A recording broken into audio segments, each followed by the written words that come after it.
Good evening, everyone, and welcome to the live stream. I hope you're all very well this evening. Let's see who we have on tonight. We have Leslie. Great to see you, Leslie. Hi from Scotland. Hope you're well up there in Scotland. We have David Phillips. Great to see you. Hammy CFC. Great to have you on. Raven 1983 Witch. Great to see you too. Ava. Great to have you on. Hope you're well. Freckle Punny is here. Great to see you. SDW is here too. Hope you're well. A Maxi. Great to have you on once again. Norflinger is back. Great to see you. Artie Boss is here too. Hi Max, hi everyone. We have King Muffin and Joe Cake. King Muffin and Joe Cake join at exactly the same time. There's a conspiracy there.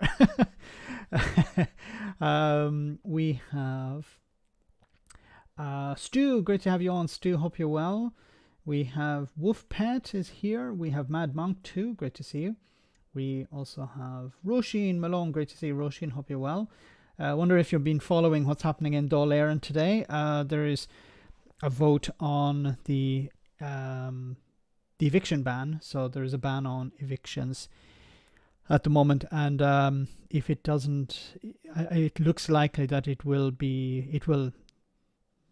ban will end on the 1st of April, unless a number of members of the Irish Parliament, the TDs, enough of them vote against it. It was a Sinn Féin motion, so I'm going to keep an eye on that after the stream, because it's possible that thousands of people could be made homeless from the 1st of April. We have David McGuinness. Great to see you, David. Check out Indie Truck Davies' channel, the two Davies as well. We have Hugh. Great to see you, Hugh. Hope you're well. Alistair Kerr is here. Alistair, hope you're well up there in Scotland. We also have, let me see, Eddie. Great to see you, Eddie. Bernie is here. Kevin, Chatty Rat. Marvin is here. Freddie B. Doc Davies. Fearless Wolf. Hope you're well up there in Scotland too. CGM is here. Hope you're well, CGM. Thanks for moderating. We also have Katie is here. Mark is here too. Conservator. And so many more. Can't say hello to everyone because there's 200 people on, so I want to say a massive hello to everyone. We have number 3 with the super chat. Thanks so much for that super chat, number 3. Even when Boris Johnson is found to be guilty, he will not be seriously punished. Heck, he might even make more money, probably a peerage later on. Yes, Lord Boris Johnson. That has a horrible ring to it, doesn't it? Yeah, and I agree. And I said before that when there is an eventual inquiry into the pandemic and the government's response to the pandemic, Boris Johnson may be dragged in front of it, but there'll be no punishment, of course. And it's likely that Boris Johnson, the worst he'll get is probably more than a 10-day suspension of Parliament, and then there will be a recall in his constituency. But if he loses it, as you said, he'll make more money delivering speeches. I think he'd like to hold on to the seat, but it's not the be-all and end-all of his career.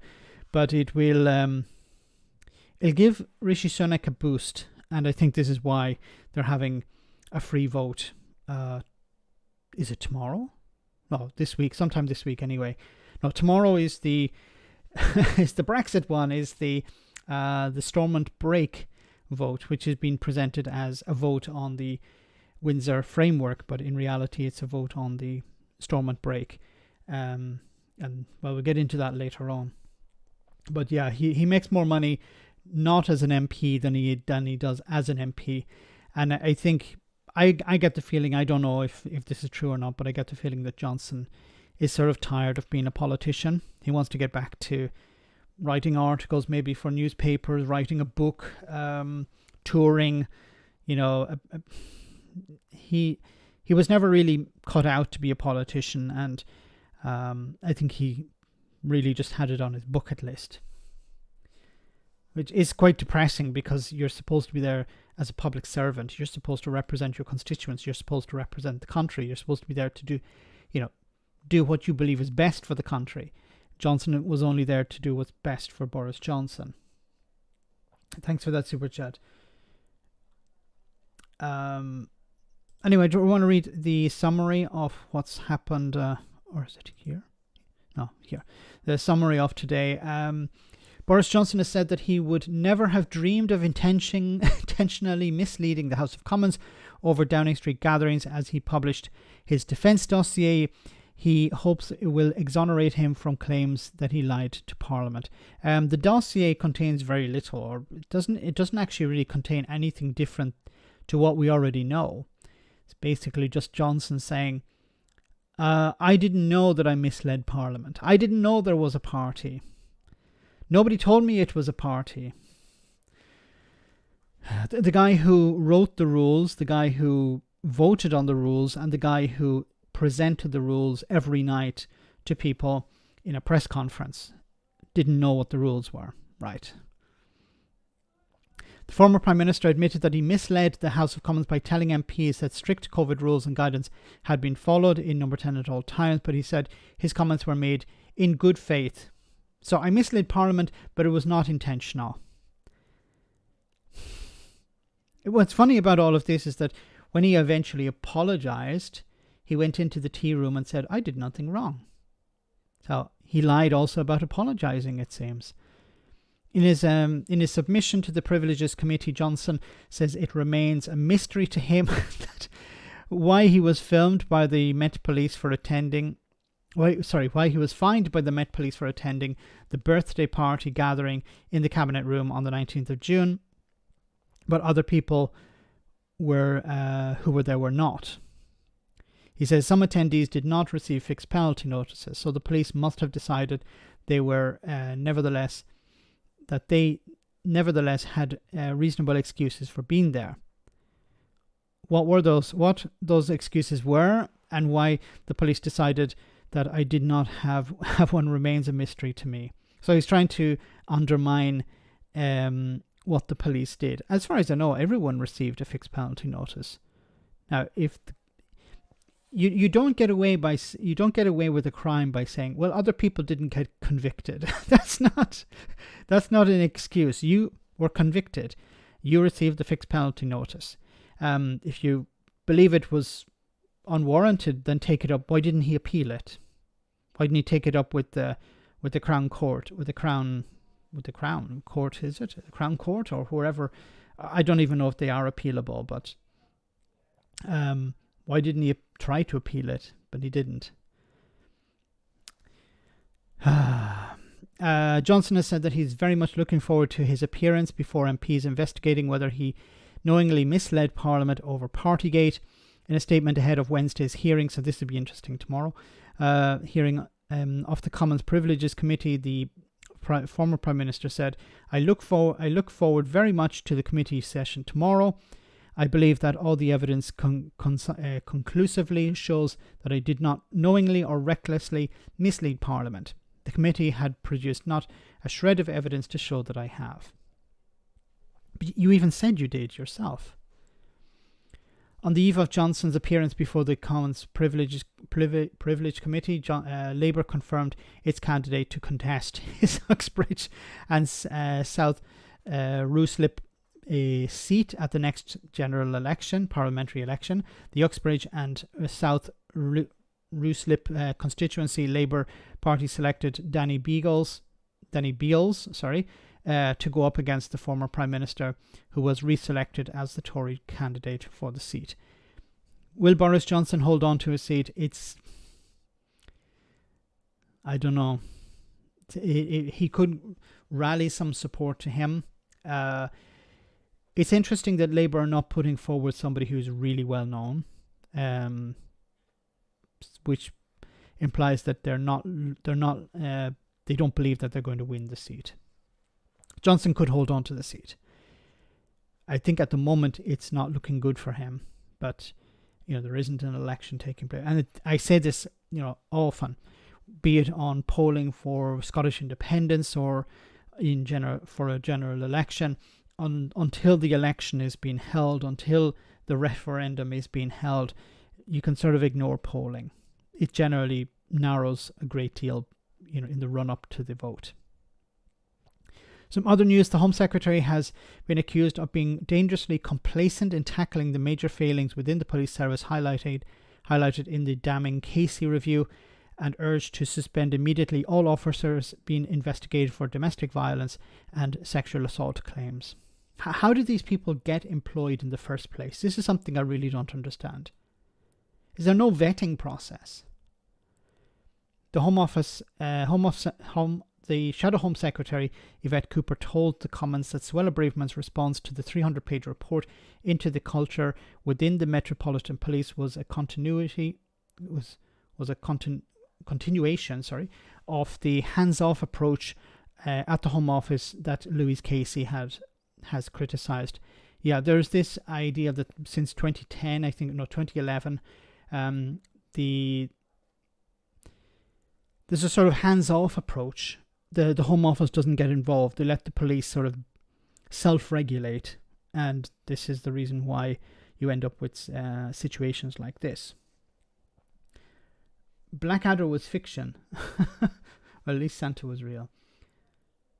Absolutely no robust vetting of officers. No, it doesn't seem to be any vetting process whatsoever. How did these people get in? Ryeslip. Thank you so much, Peter. Ryeslip. How was I pronounce it? Reslip or something. Okay. Or anyway, never mind. Rishi Sunak is to push his revamped Northern Ireland Protocol through the House of Commons, despite hardline Conservative Brexiters rejecting the plan as an unacceptable failure that does not deliver any of the stated claims. The verdict of the European Research Group, which followed a similar rejection by the DUP on Monday, means Sunak is likely to face a Tory rebellion over the revised post-Brexit trade arrangements in Northern Ireland on Wednesday, although it appears unlikely to be significant. Yes, he has the support of the Labour Party. They have said that they will back him, and a majority of Tories will support it. They want it done. They don't want this going on. So it's likely the DUP. The DUP will vote against it. The ERG, some ERG, I think there's something like 21 of them, they'll vote against it. And it will pass. I'd be surprised if it doesn't pass. And there may be a few stragglers within the Conservative Party. I don't know if there's anyone within the Labour Party or independents would vote against it, but it's likely that it will pass without any significant rebellion. And it's actually not a vote on the Windsor framework. It's just a vote on the Stormont break. And it was clever. It was a clever tactic by Sunak, because if he didn't allow a vote on this, it's likely that the MPs would have called a vote, and then they would have gained the initiative. So Sunak was clever to step in and call a vote to claim that there will be, to present a vote on this before any of the MPs got a chance to. The government will bring forward changes to its levelling up bill aimed at tackling problems with Airbnbs and other short-term lets, Michael Gove has said. Speaking in the budget debate, the levelling up secretary said ministers will make changes aimed at restricting the way that homes can be turned into Airbnbs, as he acknowledged the problem with holiday letting preventing younger workers from living and finding a job near their home. Yeah, this is a big problem. What's happening with Airbnb is that it's creating massive opportunities for people who want to rent out a bedroom or rent out a house for a short period of time. They're making lots of money, but they don't have to. What it's doing is it's eating up into the limited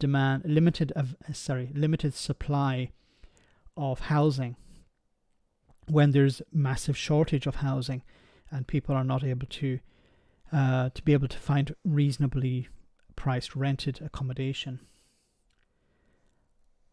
And finally, the DUP will not resume power sharing at Stormont yet, because it is not willing to roll over until the demands for changes to the Northern Ireland Protocol are met, Sammy Wilson said this morning.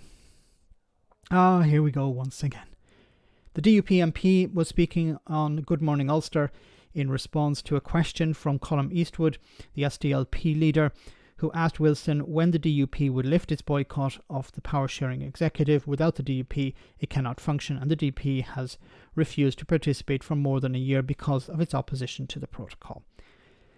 So the DUP will not... And, you know, Northern Ireland is being held ransom by the DUP here because they didn't get their way over the protocol.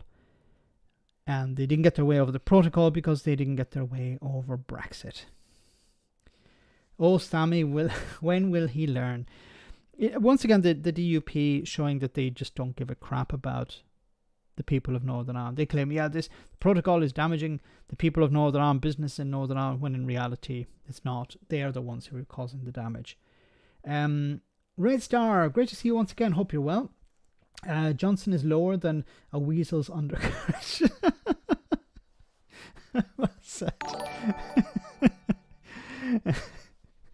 I love that. Well said. Thanks so much for that. The DUP, the party that says no to everything. Yes. So we're going to stick with Boris Johnson for a little bit. I'm not going to stick too long with Boris Johnson because, you know, we all have had enough of Boris Johnson. But Fearless Wolf, thanks so much for that super chat. I've seen kids have better tantrums than the DUP. But I love Sammy Wilson when he has a tantrum. He gets extremely red like a gammon. Thanks so much, Fearless Wolf. But it's nice to see the DUP have a tantrum. It says here, Boris Johnson rejects claim that rejects claim it should have been obvious to him that COVID rules were not being followed at Number 10. This is what Boris Johnson says in response to claim that the Privileges Committee in its report earlier this month that it should have been obvious to him that the COVID rules had been broken at Number 10 events. He says, if it was obvious to me, I'm not going to do the voice, if it was obvious to me that the rules and guidance were not being followed, it would have been obvious to dozens of others who were attending those gatherings. Many of those individuals wished me ill and would have no hesitation in seeking to bring me down if I sought to conceal or cover up the truth from the House. If someone had known or believed that the rules or guidance had been broken, because it was obviously, you would expect that they would have been contentious documents regarding recording this, including email or WhatsApp messages, some discussion, or some post-mortem. There is absolutely nothing. That absolutely nothing is not correct. There is evidence. For example, the Sue Great report includes email quotations from Lee Kane, the then Director of Communications, saying that the party at Number 10 Garden on the 20th of May 2020 would be somewhat of a comms risk in the current environment. And Martin Reynolds, the principal private secretary who organised the event, saying afterwards, we seem to have gotten away with it. We seem to have got away with it. You know, got away with what? With breaking the rules, of course. And then there was the video of Allegra Stratton joking about Number 10 lockdown busting party at a lobby briefing rehearsal. And the Privileges Committee report published earlier this month included further contentious contemporaneous evidence. How did I say that? Including one official saying on WhatsApp that they were worried about leaks of Prime Minister having a piss up. And to be fair, I don't think it's unwarranted. And another from Jack Doyle, communications director at the time, saying, I'm struggling to come up with a way this one is in the rules in my head. So he broke the rules, of course. He knew he was breaking the rules. The people around him knew they were breaking the rules, but there was this concept, this belief that they were above the rules. So you don't have to follow the rules if you believe that you're above the rules. The rules are for the little people. The rules are for everyone else. Johnson and the people around him believed they didn't apply. The rules didn't apply. When we saw the pictures, they were sitting around. They were, drinking wine. They were saying, yeah, it was a work event, but there was no pen and paper on the desk. There were no computers around. He's taking the piss. He knows he is, and it's worked for him before. Boris Johnson's defence. His version of events has landed. It is a 50 or so page dossier, and we will get through the details in a moment. But first, let's just remind you what all of this is about. Obviously, we know PartyGate was a scandal that effectively brought down Boris Johnson, a Prime Minister with an 80-seat majority. The Privileges Committee are looking at whether he recklessly misled Parliament when he said this. All guidance was followed completely during number 10. I have been repeatedly assured since these allegations emerged that there was no party and that no COVID rules were broken. I'm sickened myself and furious about that. Yeah, so furious. But I repeat what I have said to him, that I have been repeatedly assured that the rules were not broken. The guidance was followed and the rules were followed at all times. Now, it's worth saying, in their interim report, the Privileges Committee said that it must have been obvious, suggested it must have been obvious to Boris Johnson at the time that COVID rules were being broken. Well, let's have a look at some of his defence, which obviously contrasts to that. Just before we get to that, thank you so much, Fearless Wolf. I'm having a work event. I'm eating an ice cream. I'm eating ice cream. Well done. I wonder what the flavour is. It was all about, it's a work event. We're just having, people, what were some of the excuses that his sycophants would come up with? Yeah, people just spilled out into the garden. Oh, it's normal to, to carry some of your work outside. It was a lovely day. People were socially distancing. It was a work event. They went through, first of all, denying that it actually happened. Then when the pictures came out, they were like, oh yeah, well, it was a work event. And now it's, Boris Johnson didn't know that it was a party. Even though people were like saying, we got away with it. His private secretary was saying we got away with it. And they put it in a WhatsApp group or in an email. Here, he says, the committee also now appears to be alleging that it was in some way reckless for me to rely on assurances that I received from trusted advisors. That allegation is unprecedented and absurd. As my lazy Sunday says, as people died. What the Tories tried to do as well and Boris Johnson supporters were, it was only a few drinks. It was a piece of cake. He was ambushed by a cake. Try to deflect. Try to distract. When in reality, what the reality is he wrote the rules. He told people to follow the rules. The public, for the most part, the majority of people followed the rules, and then he broke his own rules. And what he should have done at the time, when he realised he broke the rules, he should have resigned. But he didn't. Because Boris Johnson only cared about Boris Johnson. That's the problem here. He told the public, you can't be at a funeral. You can't be near a loved one who's dying. You can't go into the hospital. You can't meet with your family and friends. You can't do this. You can't do that. And then he was doing it. I was very critical of Boris Johnson at the very beginning of the pandemic for things like he wouldn't wear a mask. You looked at other world leaders when they were delivering press conferences. Yes, it was about convincing the public. It was about. I said I know they're wearing the mask, maybe not because they believe in it, but they were doing it because they understood that it sent a message to the public. It was important for people to be cautious. Johnson didn't do that. Johnson would refuse to do it until it was, at a stage where he had to do it. And then refusing to go into the lockdowns, completely against the lockdowns until it was absolutely necessary, until the SAGE were banging on his door saying you have to do something.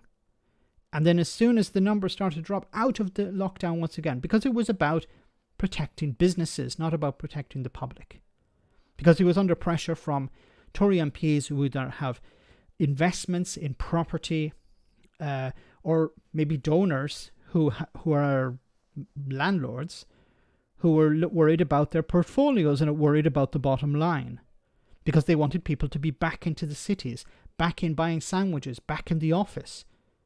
If you look at the people who are complaining the most about anyone working from home, do a little bit of research into their background, and you'll find out that most of them are, they make their money through property. If people are not renting buildings, renting office space, they're losing money. That's why they were adamant about getting people back into the office, and they use whatever excuse possible. I was the Prime Minister of the country, working day and night to manage the government's response to the COVID-19 pandemic. It was self-evidently reasonable for me to rely on assurances that I received from my advisor.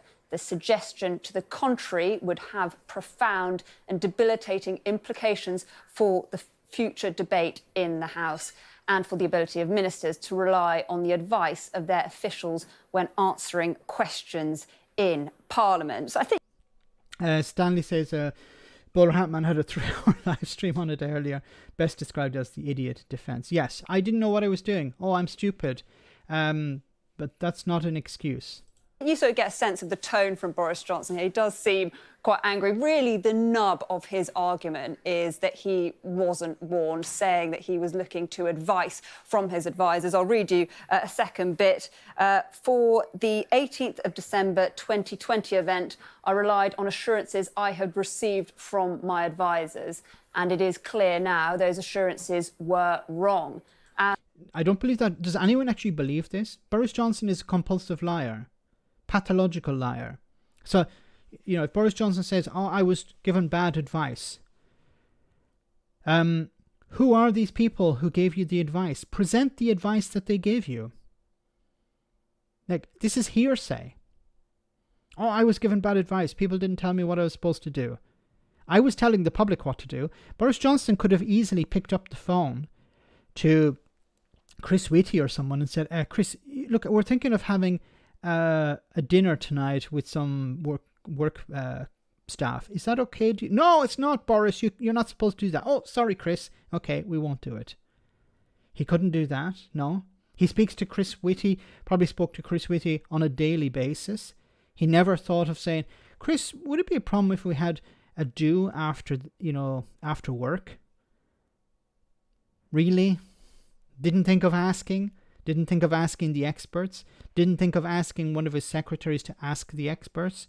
No, it was all people gave me bad advice. Who those people are, we may never know.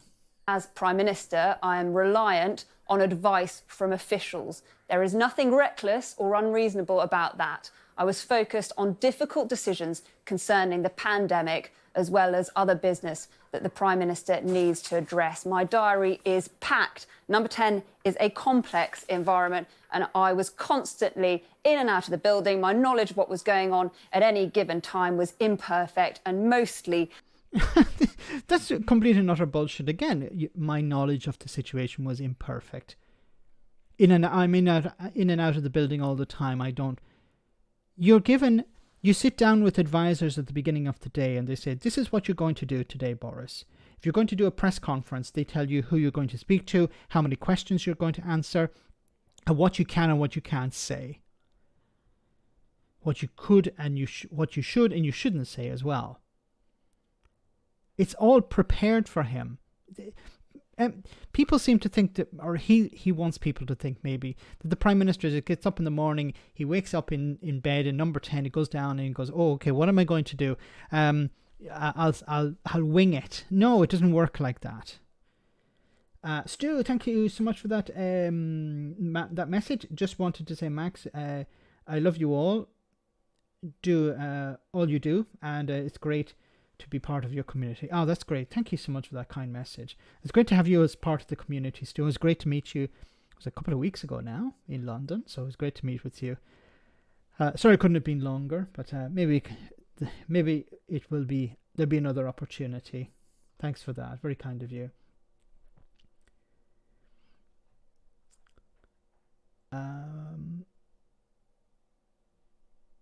Killer, great to see you on the stream. Hope you're well.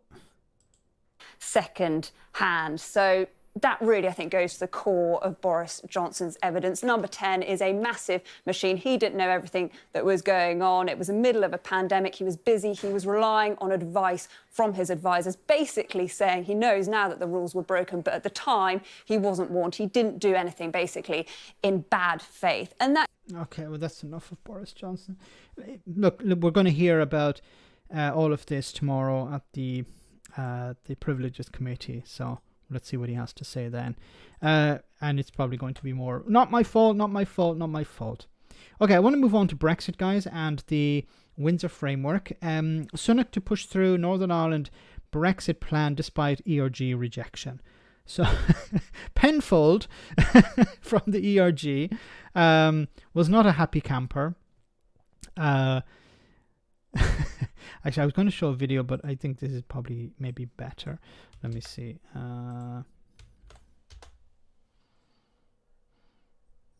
The ERG chairman, Mark Francois, said, I'd like to thank... Why is he speaking in third person? He is Mark Francois. ERG chairman, Mark Francois, said... Oh my God. Is he like Trump? Trump speaks in the third person as well. Donald Trump is not very happy. Donald Trump is very happy. Donald Trump believes this. Donald Trump believes that. Mark Francois believes... My God, okay. Richard Turner, thanks so much for that super chat. I have to rely on advisors to help make difficult decisions. Like, what? Like to have red or white wine? Yes.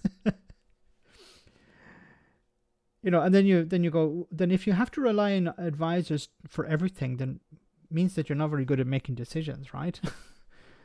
I see the Penfold thing. Thanks so much, Richard. I'd like to thank the Star Chamber, chaired by Sybil Cash M.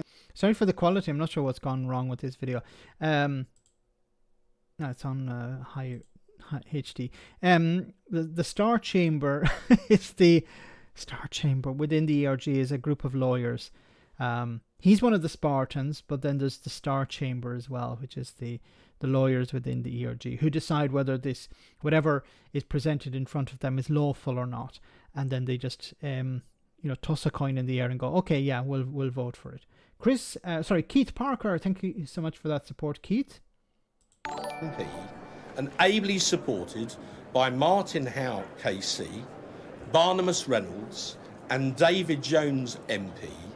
For their diligent and thorough examination of the legal implications of the Windsor Framework. The Star Chamber's principal findings are that EU law will still be supreme in Northern Ireland. Within a certain framework, yes. So the Stormont break will apply to new EU legislation not existing. The rights of the Star Chamber is full of space cadets. Yes, that's right. We have Freddie B. Thank you so much for that super chat. The narcissist prayer, that didn't happen, and if it did, it wasn't that bad. And if it was, it's not a bad deal. And if it is, it's not my fault. Boris Johnson to a T. Yes. I think that was Trump, wasn't it? Thanks, Freddie B. Great to see you on the stream. Of its people under the 1800 Act of Union are not restored. The 1800 Act of Union talks about the United Kingdom of Britain and Ireland. Not Northern Ireland, because Northern Ireland did not exist in 1800, you frigging star. The Green Lane is not really a green lane at all. The Stormont... citation needed. What are you talking about? The Green Lane is not a green lane at all. The Green Lane is about... It will allow goods to move from Great Britain into Northern Ireland that will remain in Northern Ireland. Because there is... what do you call it? A trusted trader scheme. So British businesses will have to sign up, will have to complete. This is once again the great thing about Brexit.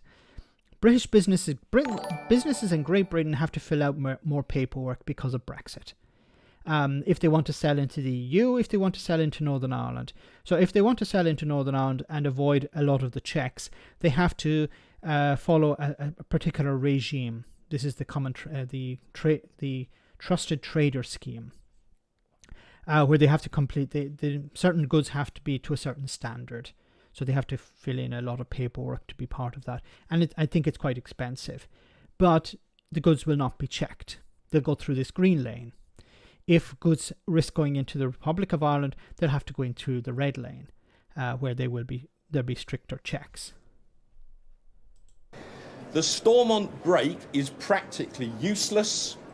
It's not practically useless. It means that, so the Stormont break is where you need 30 MLAs, members of the Northern Ireland Assembly. They will have to, they're the ones who will trigger the break, or they will initiate the break. Then it goes to somebody. We don't know who this somebody is. We have yet to hear who this somebody is. But it will go to somebody, probably the Secretary of State for Northern Ireland, and they will determine whether the problem that's been raised is valid or not. Then it will go to the next stage, where it will involve the joint committee. It's a bit like Article 16, and then it will be decided. Then the UK government, I believe, will have a veto on whether the legislation goes is implemented in Northern Ireland. So EU legislation. So it only applies to new EU legislation. But I think the hurdles are so high, it will really never get to a stage where there is a veto required. And it would be the UK government veto, and the UK government would have to have some sort of reason for vetoing it. And the framework... Sorry, and it would be a veto after the UK government has said that, yes, this is valid. This is a valid criticism. Itself has no exit other than through a highly complex legal... Sorry, and Tim is correct. The Stormont break is a start a trade war button. Yes, because if the UK were to veto legislation, it's to stop, the DUP pulling the brake every 5 minutes, which the DUP would be trying to do. They'd be like, oh, we can't get our sausages, pull the brake. Oh, we don't like the fact that British companies have to put labelling on potted plants. Pull the brake. They'll be pulling the brake every day, and it's to stop this from happening. Process. That is a very brief summary of the findings of the Star Chamber. You should hopefully all have a copy of the report with a press release, and there's a nice diagram on the back that shows you how the Stormont break, in theory at least, is meant to work. I hope that's a quick summary. Okay, that was a bit pointless. So the ERG are not too happy with it. Will they vote against it? Probably. Will the DUP vote against it? Highly likely that they will vote against it. Will it make any difference? Probably not, because the Tories will rely on the Labour Party to help get this through. And I think Rishi Sunak will be happy to see the back of this. But I think the problem with the ERG not backing it is the ERG will come back once again to create problems, because that's what they're about. They're not about providing solutions. They're about creating problems. They're like the DUP in Great Britain. Like they're like having the DUP in England.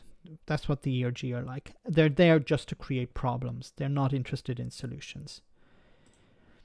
So as we saw from Penfold, Rishi Sunak is set to push his revamped Northern Ireland Protocol through the House of Commons, despite hardline Brexiters rejecting the plan as unacceptable failure that does not deliver on its stated claims.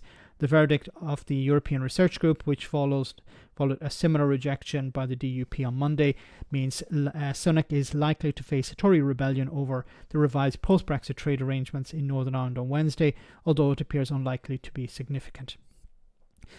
While still influential, the ERG is a notably diminished force from the period of Brexit votes under Theresa May's prime ministerialship, when it would boast of having close to 80 members ready to defy the government en masse. Announcing the decision of the ERG's Star Chamber of Legal Advisors on Tuesday, the chair's chair, Marc Francois cascaded the plan but declined to confirm he would vote against it. The ERG would not instruct its members what to do. He told reporters following, and this is interesting because they're not voting as a bloc. They normally say this is what the ERG will do, but it doesn't seem to be saying that. It's maybe going to be a free vote within the ERG. The ERG, as they said here, is a diminished force. They don't have the clout they had during the Brexit days, the height of the Brexit days.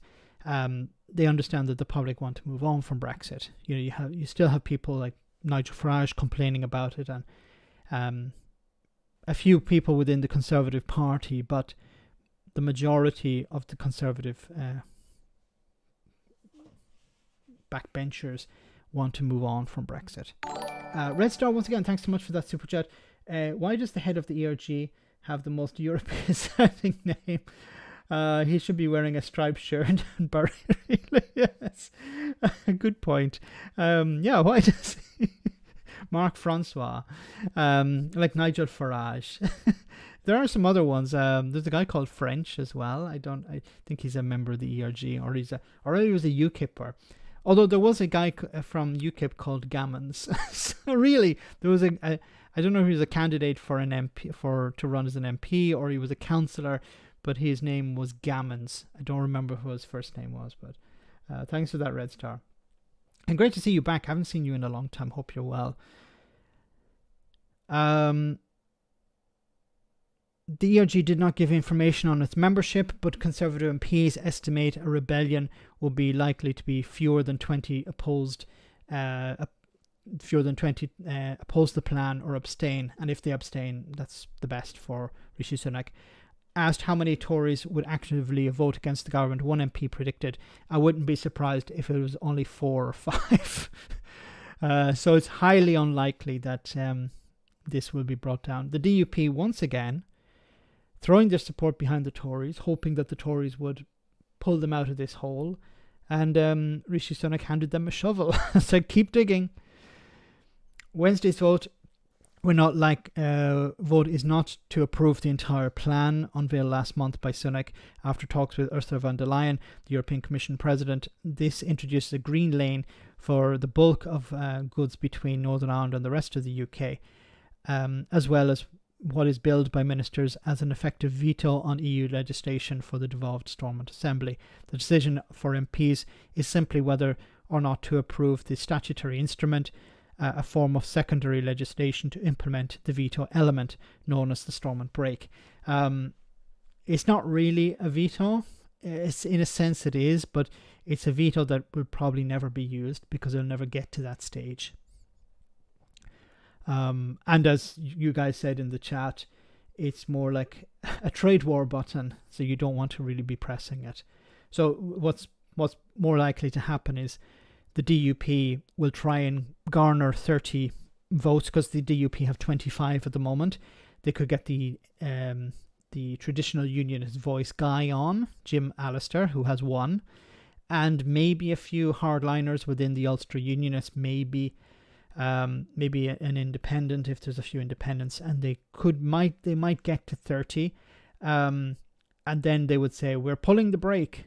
Then it would go to the Secretary of State, and the Secretary of State would go, no, hasn't met my criteria, and then the DUP would have to go away and mumble a bit and then come back at a later date and try and pull the brake again, and the Secretary of State would say no, hasn't met the criteria.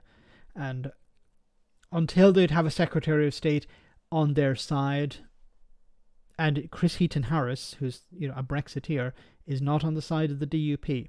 He has called for the DUP to get back into the executive. Even Brexit hardman Steve Baker has called for the DUP to get back into government. So we don't really see that happening. Just want to show you this clip I had it in a video today, but for those who haven't already seen it, it's the leader of the DUP, Jeffrey Donaldson. Well, the DUP is saying that we have continuing concerns. We want to get this right. The DUP was proven right on the protocol. When everybody said the DUP was wrong, They're now admitting the DUP was right. Who is... I saw this in the video. Who is admitting that the DUP were right? The reason Sunak came up with this was to convince you to get back into government. But also it was a way, I believe, to take Brexit off the table. Because I think what Sunak wants is a better relationship with the EU. He doesn't want to rejoin the single market. He doesn't want to rejoin the EU. But I think he wants to have a better relationship with the EU. So he wanted to get this thing off the table. And this was probably his way of doing that. The DUP wants something. Okay, we'll give the DU something. Or we'll pretend to give the DUP something. And I think he was successful in driving a wedge between the ERG and the DUP, because the ERG understand that they have no real power left, and they wanted to have a bit of fun, to show a bit of, to pump up their chest, to appear as if they are still relevant, so they could resist and grandstand on this. But as we heard, there are maybe 20 of them, and maybe 4 will eventually vote against this Windsor Framework Stormont break. So the DUP are left on their own, and I think this was a clever tactic by Sunak. But the DUP were not right. So the DUP understands the problems when others ignore them and bury their head in the sand. The DUP is the voice that says, this doesn't work for Northern Ireland. We need to get this right. That's what we're working towards. And we need to ensure that the measures proposed in the Windsor Framework work for Northern Ireland. And at the moment, we believe that what is there is not sufficient to meet the concerns that we have raised. Not yet. So I think we're probably going to get to a stage where the DUP realise they've run out of road, and they're going to have to say, okay, sorry, we'll accept the Windsor Framework and we'll get back into government. Because the alternative is for Westminster to rule over Northern Ireland, and they'll be able to push through legislation that the DUP don't like. And they could add they could rub some salt in the wounds by bringing in the Irish government as well, joint authority. The DUP would very much not like that. But the members of the party who wanted to be a bit more pragmatic would be like, well, it's your fault. The Ulster Unionists could point the finger and say, see, you vote for the DUP, you get Westminster voting, you get Westminster rule. You get the Irish government sticking its nose in. That's not something that unionists want to see. So this would be a great opportunity for the UUP to point the finger and say, the failure is the DUP. Guys, we're about halfway through the stream, so I just want to take a short break, and we'll be back in just a jiffy with more serious stuff. Hope you enjoy this. Is in Portsmouth. Hello, Colin. How was your weekend? Disgusted, Anthony. Absolutely disgusted with how Suella is being treated. She laughed once outside a detention centre in Rwanda, and suddenly she's the bad guy. Well, it's an odd choice for a PR photo. That's the only thing. Cropped. When you zoom out and see other people laughing their heads off outside a detention centre, it suddenly looks a lot nicer. Well, it's how it's spun, isn't it, Colin? That's the thing with these. Exactly. She was accused of being too serious when calling everyone that doesn't sail with P&O a criminal. Then the moment she lets her hair down, she's labelled a sociopath. This is why the Guardian aren't allowed on these trips. They always moan, don't they? It's probably the stress, though, Colin. I mean, 46,000 people have arrived in this country in small boats in the last year, and Rwanda can only process a fraction of that amount. She's probably laughing at how pointless the whole endeavour is. Oh, you'd love it if this plan was pointless, wouldn't you? Well, look, she's clearly laughing at how great the decor is. Yeah. Listen, when I'm in home base and I find the right shade of paint, I laugh out loud in delight because it means I don't have to spend a single second more in bloody home base. True. Look, it's about time we all saw the lighter side of criminalising asylum seekers. If Suella laughed in the House of Commons while explaining her bill, maybe it'll make the whole thing a bit less terrifying. Laugh and the whole world laughs with you. Apart from those fleeing terror, of course. Of course. Anyway, mate, always a pleasure chatting to you. Thanks for having me on. Love to the family. Love to the family, Colin. Love to the family. No, you're right, mate. Life is weird. Oh, Colin. David McGinnis, thanks so much for that super chat. Nothing will meet DUP demands because the DUP are they for every question the DUP's answer is no. I covered it in another live stream, but it's the party of no, because what they do is they paint themselves into these corners. They painted themselves into a corner over Brexit, over the protocol. How they're going to get out of it, I don't know. It requires them saying yes, and it's not in their vocabulary. Thanks so much, David. Kevin, once again, great to see you on the stream. Hope you're well over there in the US. So what's the plan for the DUP to stay out of government forever? And what's a gammon? Maybe somebody in the chat can explain gammon. The plan, see, the DUP, so why are the DUP out? It's not because of the protocol. They use the protocol as an excuse. They don't want to go into government with Sinn Féin if Sinn Féin have the top slot of First Minister. Because under the rules of the executive, you have the First Minister and the Deputy First Minister. The First Minister is appointed from the largest party. Normally it's the Unionist Party, but at the last election, Sinn Féin won the most votes, so they became the largest party. So they had the role of First Minister, and then the Deputy First Minister will be the second largest party, and this time it's the DUP, and the DUP don't want to be playing second fiddle to Sinn Féin. Also because they said, some of them, I don't know if it was official policy, but it certainly was mentioned by a number of people within the DUP that if at the next election they would refuse to go into government with Sinn Féin if Sinn Féin won the most seats, the most votes, sorry. I'm not sure if it's seats or votes, but if they became the biggest party.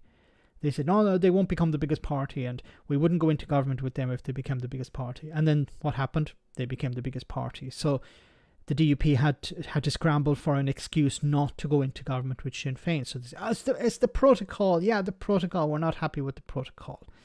Although it did actually, they were saying it before, so they realized, Sinn Féin are actually going to become the biggest party. Then we better think of an excuse. Yeah, we're going to fight on the protocol. We vote for us to get rid of the protocol, knowing that they can't get rid of the protocol. It's the UK government that gets rid of the protocol. So they've been trying to spin it as, we convinced the British government to get rid of the protocol. Okay, not get rid of the protocol, but modify the protocol. The protocol hasn't been modified. There has been some extra stuff added within the framework of the protocol, but that's something that can be agreed between the EU and the UK. It's not the DUP strong-arming the UK government into convincing the EU to add something. And the Stormont break is a sort of window dressing, because, as we said, to trigger it, to pull the brake is going to be very, very difficult, because it requires, as the first stage, somebody within the UK government, and then eventually both the UK and EU not agreeing on something, and the UK vetoing it. But then that would have serious consequences. As was said in the chat, it would be triggering a trade war. But somebody in the chat can explain what a gammon is. Depends on your point of view. Roisin, thank you so much for that super chat. The DUP chose to upset the status quo on the island of Ireland regarding Brexit. Now they have to live with the consequences of that. Yes, people on the island of Ireland were saying, we don't want Brexit. Brexit is going to be bad. Brexiteers in Great Britain were saying that's Project Fear. The DUP wanted a Brexit that would put a border on the island of Ireland, a hard border. That's what their goal was with Brexit. They had hoped that the UK as a whole would leave the single market and the customs union, leave the EU, and it would result in a hard border on the island of Ireland. And the DUP had no problem with that whatsoever. Members of the loyalist community who are very friendly with the DUP were hoping that would happen. But they didn't realise that the UK government wouldn't go along with that, because the UK government signed up to the Good Friday Agreement, which, if you look in it, I don't remember what page it's on, and don't ask Dominic Raab because he hasn't read it. But it's stipulated, I think it's under strand 2, one of the strands anyway. It says that there should be no infrastructure needs to be taken away. Permanent infrastructure needs to be removed. Physical infrastructure needs to be removed from the border. at the time of the signing of the agreement, there were border checks being carried out. There was infrastructure. Some of it still remains today, although it's I think most of it has been dismantled. It's not in operation, but it is still there.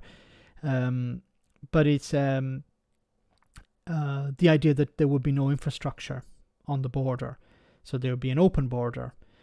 That was a requirement of the Good Friday Agreement. Now, if you put a hard border on the island of Ireland, you'd need to have infrastructure. And what happens? That's breaking the Good Friday Agreement. But also it would encourage acts of violence against it. And this was a warning from the Irish government, or members of the Irish government, saying, look, if you put a border on the island of Ireland, you're going to have trouble. It was a reality. It wasn't a threat. It was the reality. And but the DUP wanted to push it forward with Brexit anyway. But the UK government were not going to put a border on the island of Ireland. So some, Jacob Rees-Mogg and others say, we can have an electronic border. An electronic border that can scan trucks from the sky. A drone, and this was back in 2017. There were drones around in 2017, but I don't think they were, as sophisticated as we have today. But even the ones today don't have the ability to scan a truck, scan the contents of a truck while it's moving, and know whether the material, the goods within the truck are at EU standards. No, we don't have that sort of technology yet. Maybe in 50 years, when Brexit is delivering benefits, then you could probably have that sort of technology. But at the moment, no. Thanks so much, Roisin. Alistair, wow, thank you so much once again for sending out all those invitations, those invites to number 3, Wales, Jim, David, and John. Hope you're thank you so much for that. Some of them are already I think you're already patrons as well. I've been having some problems with Discord, so I'll have to look into that after. Anyway, moving on. Whoops, what did I do?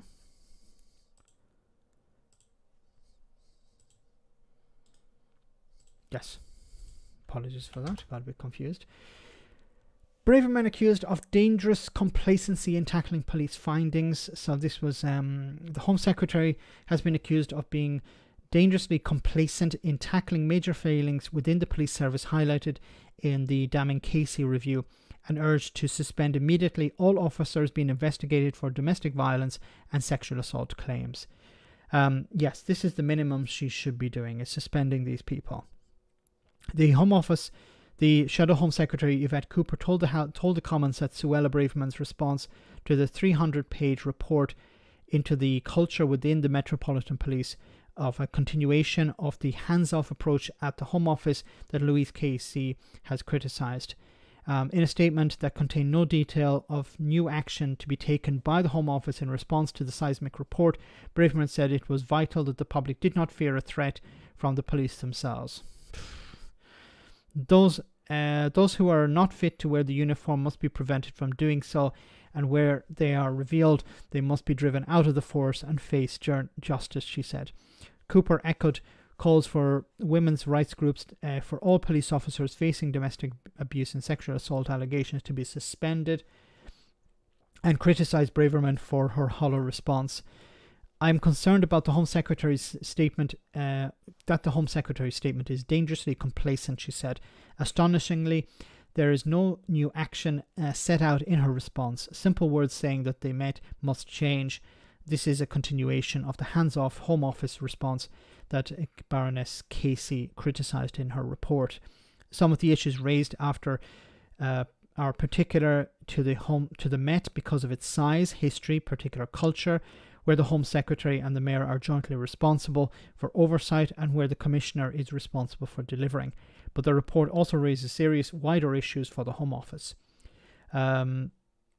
Cooper questioned how the government would tackle misogyny, homophobia and racism highlighted in the Met Police when Braverman had urged officers not to focus on woke issues. So this is something that we've heard over the last number of months, how Braverman was going, I'll tell the police not to focus on woke issues, not to deal with, misogyny and stuff like that, because that's woke. The Tories' culture war has real victims. There is collateral damage in the Tory culture war. It's not just about, laughing and joking about, I don't know whether books should be presented to children or something. It has real consequences, has serious consequences for members of the public. And of course, it's all this, something that really I really couldn't understand is how you had police officers who were dressed up during a pride parade, handing out sweets to members of the public, dancing, and people were criticizing that. I said, why aren't they catching criminals or something? And I said, okay, but they're there to police the parade. If they're having fun and they're not cracking people's head open with a baton, isn't that a good thing? And I remember asking somebody about this, and their response was, no, that's not a good thing.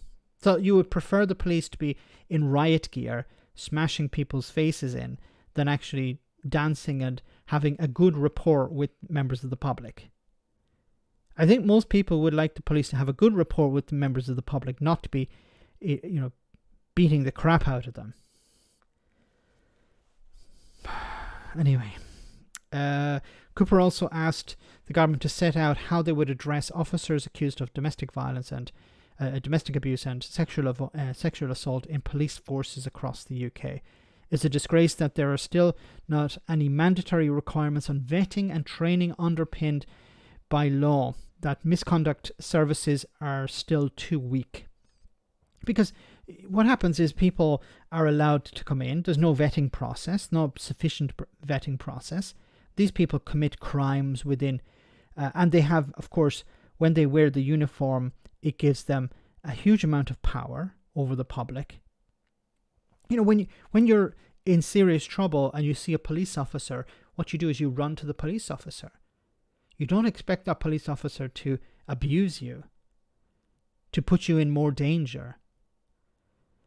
It undermines the police service, and you would imagine the people within the police service would be the first to root out the rotten apples, because it undermines them as well. The good people within the police service should be screaming at the top of their lungs about all of these problems. They should be putting as much pressure on the government as possible, because it undermines them. They get tarred with the same brush. It creates distrust within communities, between the police and the communities. So Braverman hates women now. She hates everyone. Panorama this week was a real eye-opener about Brexit. Our standard of living and productivity in the UK. The US are 60% richer now. It's going to be a massive decline. Brexit is going to be a decline until the public and political parties, and I'm sorry I'm going to have to say this, but it will require the Conservative Party turning their back on Brexit. And how do you achieve that? You're going to have a general election where all of the Brexiteers are removed from office, and the next batch of Tories that come in, new people, they may be horrible people, but on Brexit they'll have to be against it. They'll have to say Brexit was a bad idea. Our place is in the European Union. They don't have to agree with everything within the European Union, but they have to say our place is. And that's at that stage we can start talking about the UK rejoining the EU. Only at that stage, because you can't have a situation where one party wants to join and the other party, when you have a first past the post system, where the other party says, no, we want to be out, because the EU is not going to go along with that. The EU would be willing. Now, people would disagree with me on that within the EU. They'll say, no, the EU don't want the UK back in. I don't fully agree with that. But the EU would be more open to the UK joining if both parties are advocating for EU membership. And we don't even have the Labour Party advocating for EU membership at the moment. So unfortunately, it's going to be a bit of a long road. Leslie, lava lamp for Prime Minister. You've been watching the Sunday roast. Well said.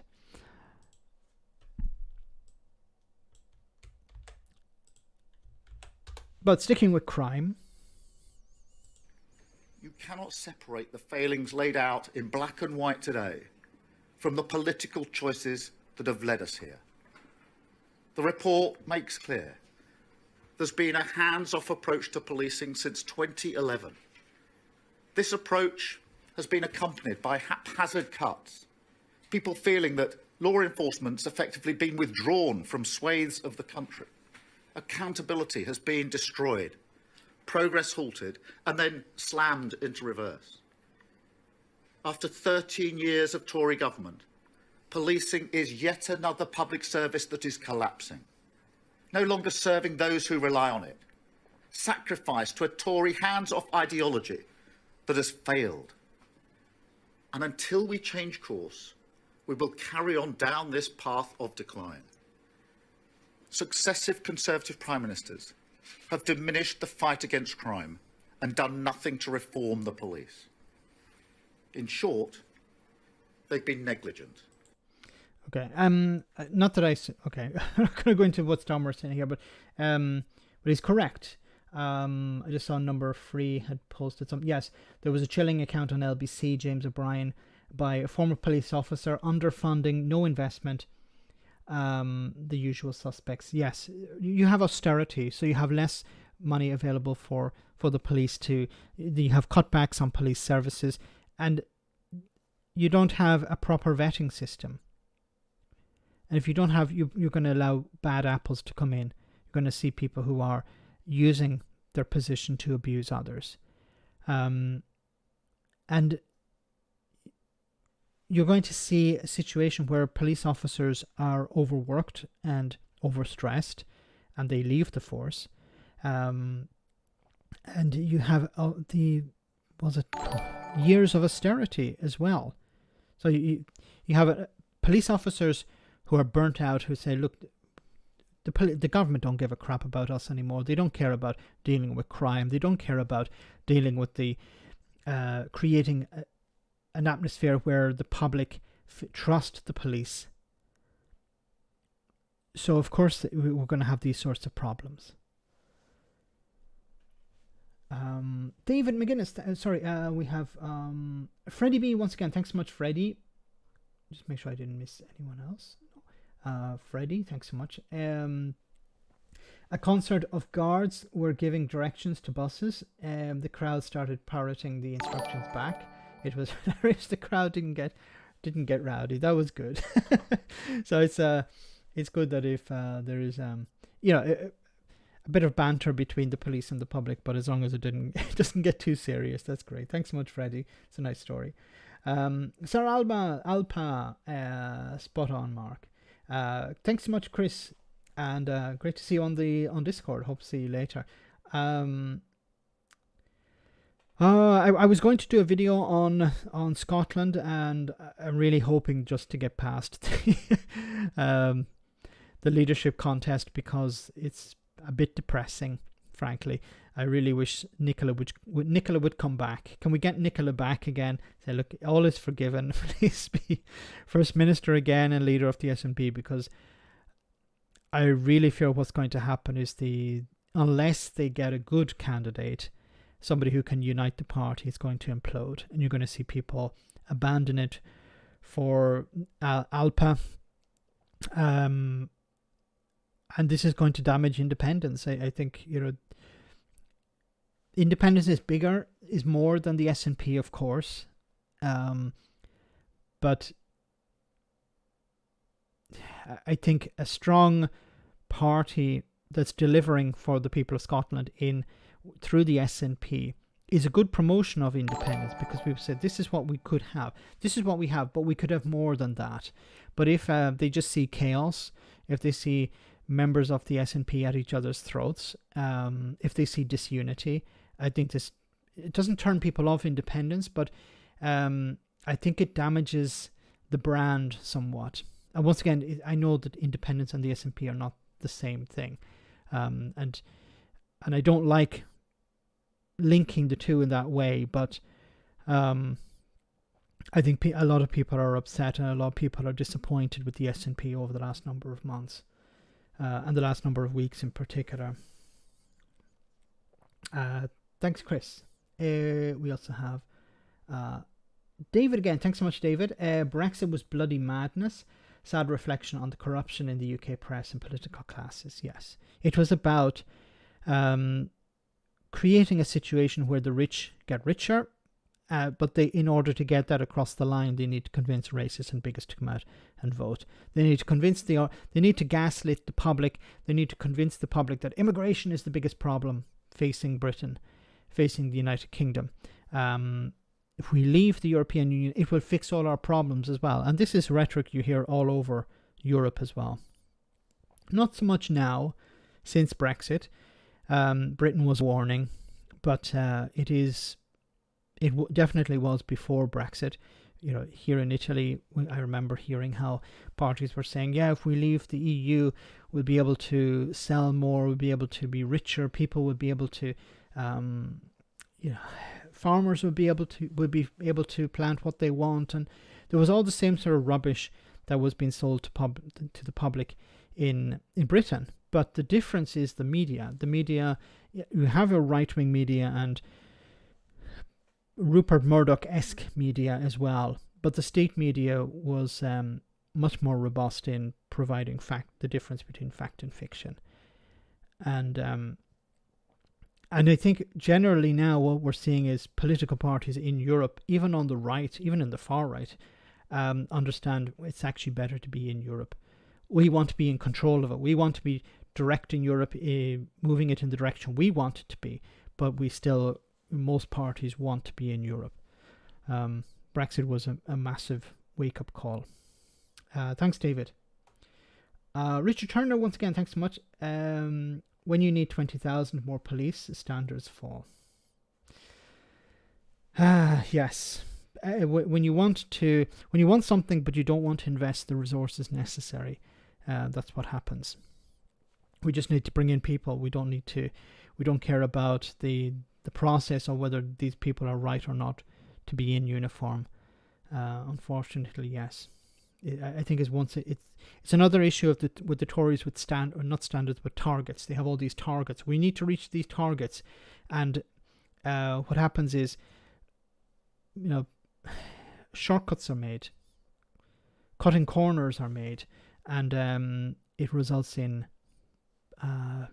disaster.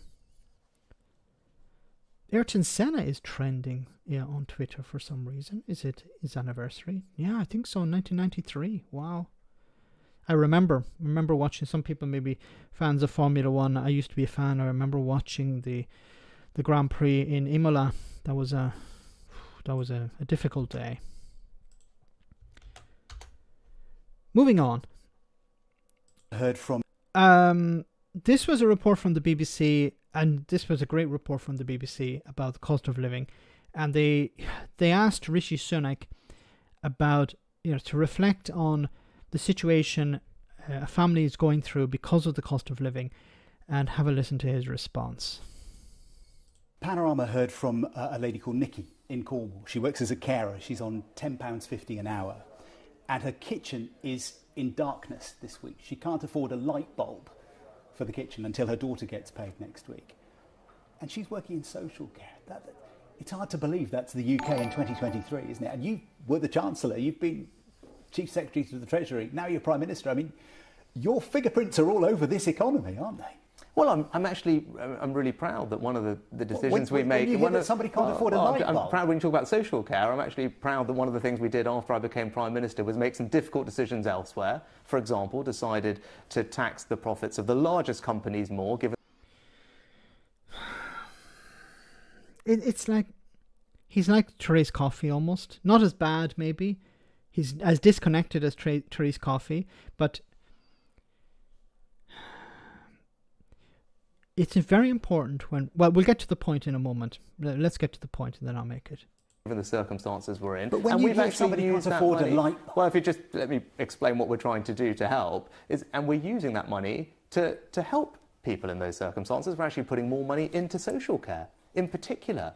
She's not feeling it. Nikki's not feeling it in her life. Well, and look, I want to make sure that we are helping Nikki, and Nikki should know we're putting... You know what a question journalists need to ask MPs and ministers is, are you putting in enough? That's what you need to ask. Ask Rishi Sunak when he says, we're putting in X amount of money, we're putting in 100 million here, $1 billion there, 500 million there. Ask him, is it enough? Because he'll have to say no. Because if he says yes, it is, then the next question is, then why are people suffering? If you're putting in enough money, then why are people suffering? And then if he says, no, we're not putting in enough money, then the question is, why are you not putting in enough money? This is the gold question. This is the question that should be asked of these ministers and MPs whenever they come up with, well, we're spending this amount of money. The question has to be, is it enough? Obviously, it's not enough. But if you ask them, is it enough, you put them in a position. Now, maybe journalists are not allowed to ask that question, because as soon as you ask the question, you never get another interview. And unfortunately, this is part of the problem as well. But if you did ask them, is it enough? Rishi, you said you're spending a huge amounts of money on social care, which you're not. But is it enough? He can't answer it. He'll have to say, 100 million, 500 million there. We're spending more than other governments before us. Is it enough, though? Are you spending enough? Galadriana, thanks so much for that super chat. In London, there was a huge mistrust towards the police for a long time. Crime rampant, people die on the streets, and no changes. Reports are no surprise to anyone. No, it's... I think it's not just the bad rapport between the public and the police, but if there aren't police available, to deal with crime, but also to deal with the causes of crime, it's creating a bad atmosphere in society where people are distrustful of the police, where they should be trustful of the police. And you need root and branch reform, unfortunately. And it seems the Tories at this stage just don't give a crap. Oh, we're going to be out of office pretty soon, so what's the point in even bothering, unfortunately. Thanks, Galadriana. Billions of pounds more into social care everywhere, and that will help make sure that she can be well paid. We're making sure that Nikki's energy bill is taken care of by... But it's not been taken care of, you idiot. If she can't turn on the light, then her bill has not been taken care of.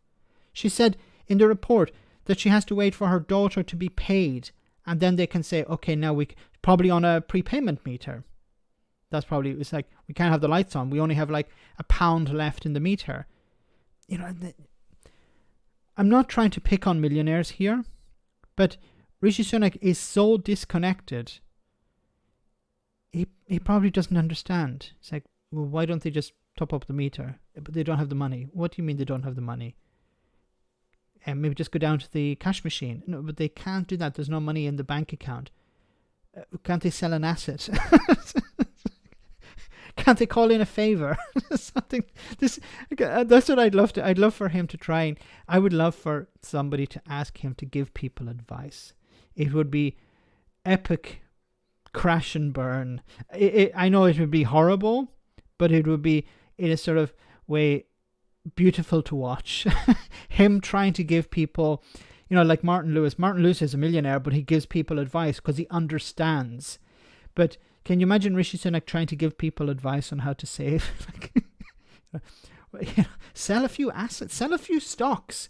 Have you looked at your wine collection? Maybe you can sell a few bottles of your 1982 Chardonnay or something.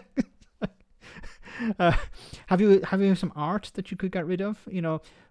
Classic cars, something. Maybe downsize from penthouse apartment to ground floor. I don't know. There are different things you can do to save money.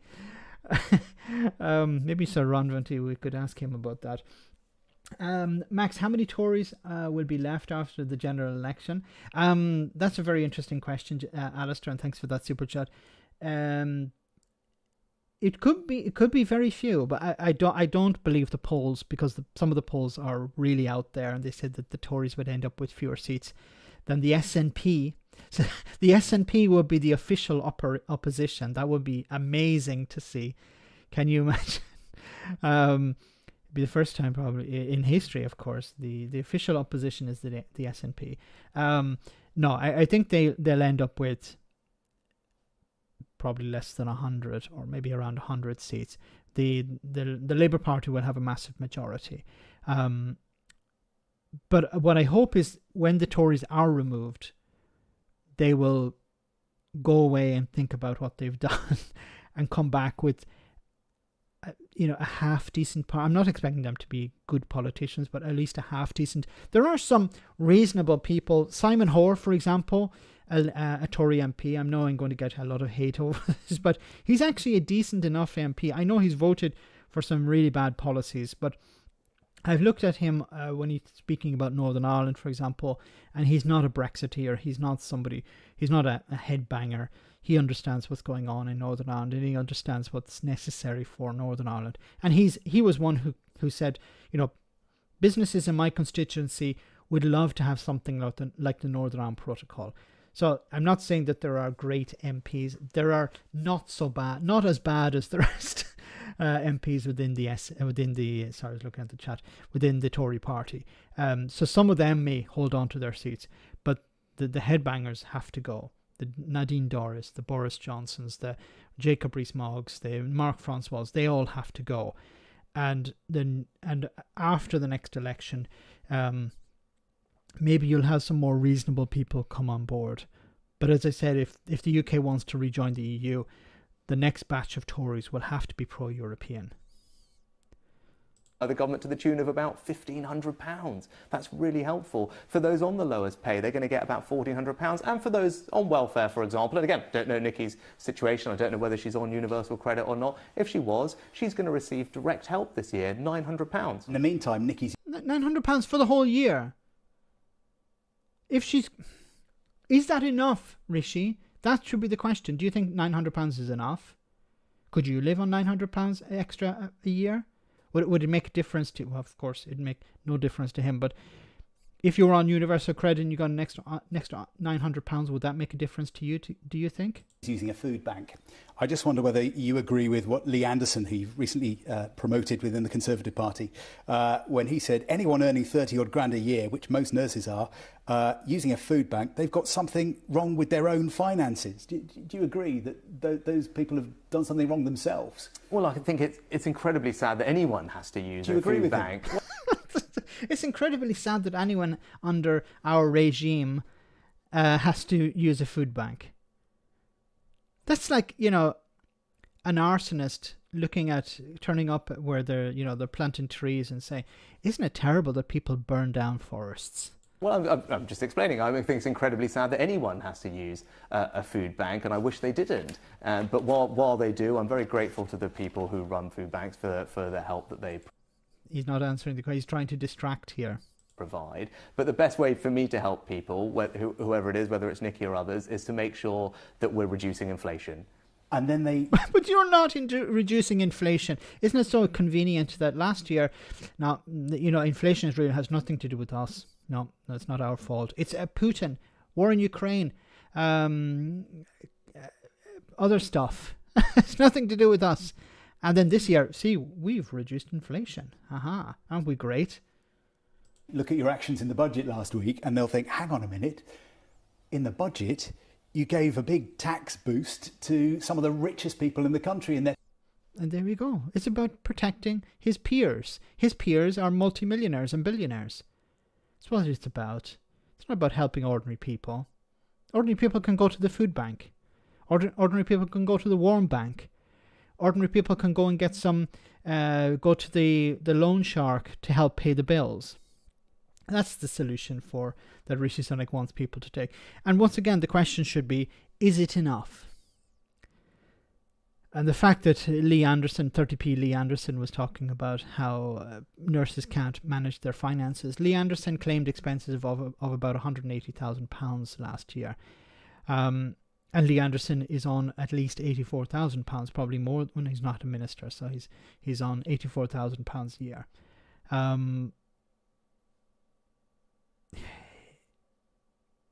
Lee Anderson is a piece of crap. Can I say that?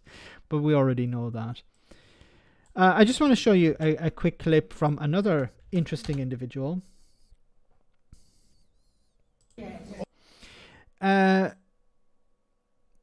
Nigel Farage turned up at a pub hooligan. Okay. Local residents turn out in force at Scampton last night. So there's a former World War II Air Force base, RAF Air Force base, that was closed down because the RAF don't use it anymore. And now it's about to be turned into an asylum centre. And Nigel Farage wasn't too happy about it. And he managed to round up some gammons. Here we have the gammons to complain about it. And, this is concerned community people once again. Well, let's see what they had to say. Well, one of the people in the audience had to say something. All the men, all the ladies who gave their life for us all, even the people who agree with it. Our history is getting thrown away for people who are illegal immigrants. Yes. Okay, our history is being thrown away by people who are illegally here, people who are here illegally. So he's talking about asylum seekers. What's very concerning is that you have people like Nigel Farage whipping up this sort of racism and bigotry. He goes to these places, Nigel Farage cares about the RAF, an RAF base that has been abandoned by the military. The Air Force left it years ago, or some time ago, and they say, okay, we're not using it anymore. And Nigel Farage suddenly has a concern about it. Why didn't he buy it? He has loads of money.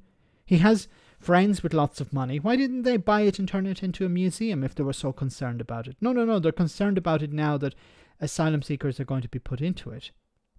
And we've heard before about how Tory MPs are complaining about how asylum seekers are being put into military bases that are no longer fit for purpose.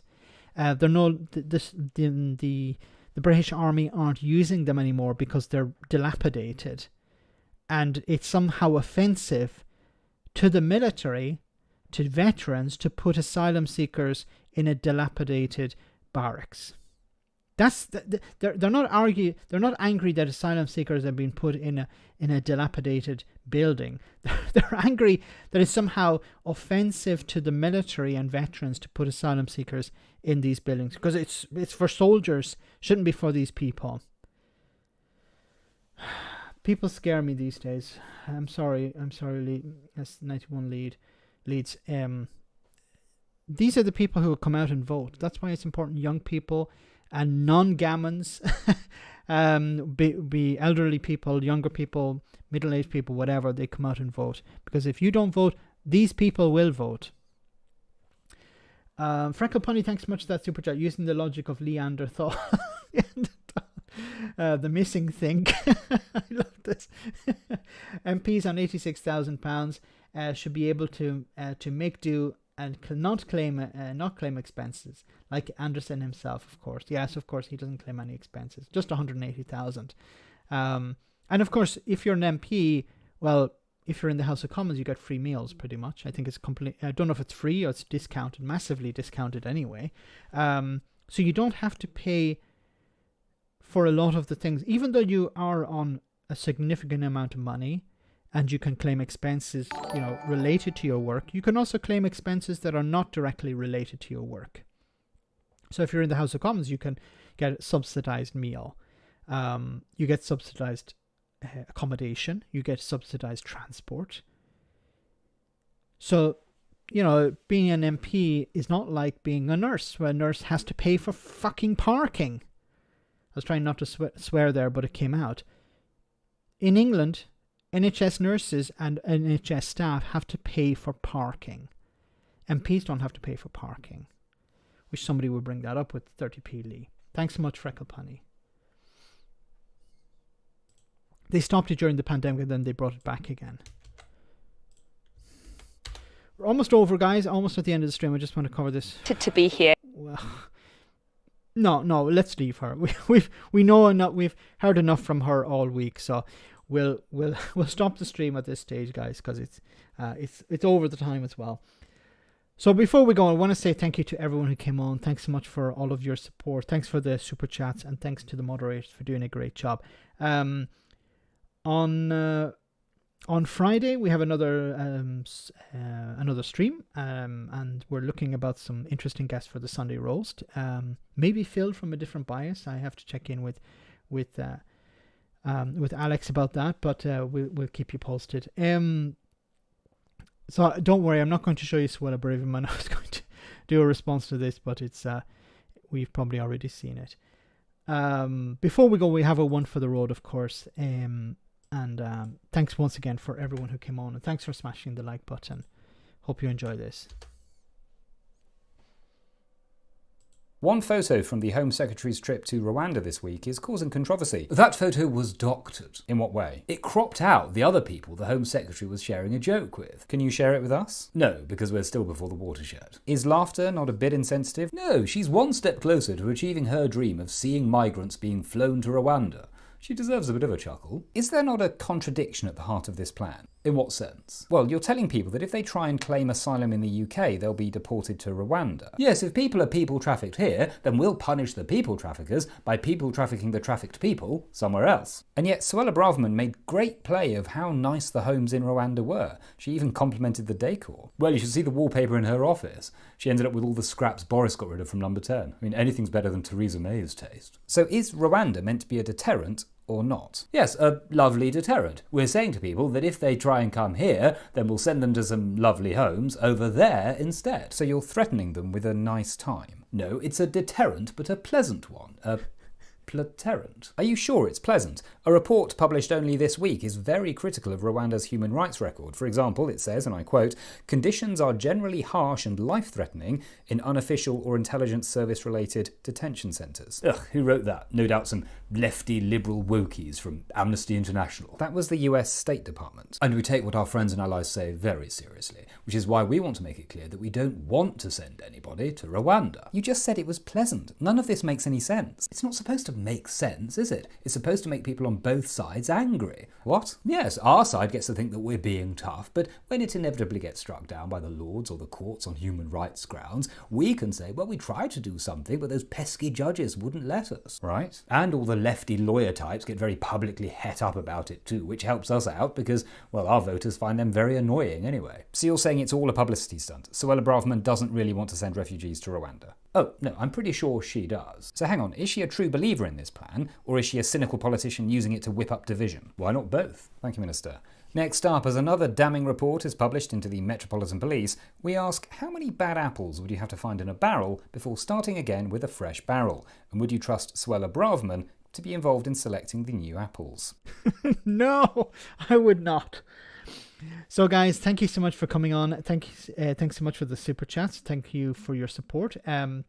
Be in the post-stream chat in a few minutes after the show. And thanks to the moderators for doing a great job as always. See you on Friday, same bad time, same bad channel. As always, stay safe. Good night.